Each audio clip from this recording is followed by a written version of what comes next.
Hello student, as you know that the COVID-19 period is going on, and in this situation there is too much difficulty for the student to study, especially for the senior student, because they have to appear in the board examination and they have to tackle the problems in the future according to their study. So in this situation I would like to say that I came here to introduce myself, that I am the Pradeep Kumar Pandey, and I am going to teach the economics of class 11th and 12th. So firstly, before teaching, I would like to say that the CBSE has reduced the syllabus of the economics for the period of 2020 and 21. And what are the syllabus? Firstly, I would like to tell, and then after that I will start the chapters according to the syllabus. So first, economics, class 11th economics, the code is 030 code, class 11th. The chapter is the book is divided into the two parts. The part A is the statistics for the economics, and the second one is the introductory macroeconomics. So I would like to say that what are the topics that comes under the statistics for the economics. First is the introduction.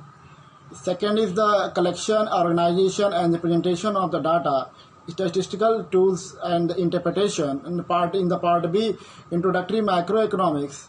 In that introduction, consumer equilibrium and the demand producer equilibrium, and the supply and the forms of the market and the price and determination under perfect competition with the simple application. And for class 12, it is also divided into the part A and the part B.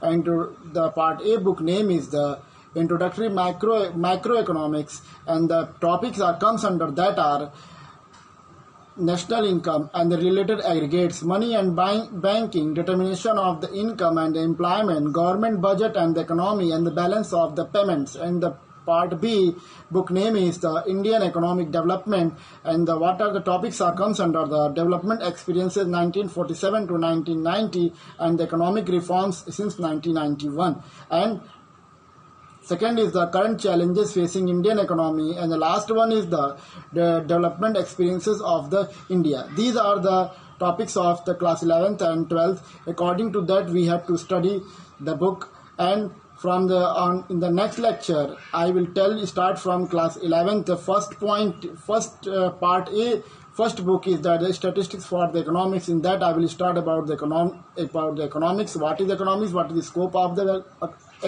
economics? Why we study economics?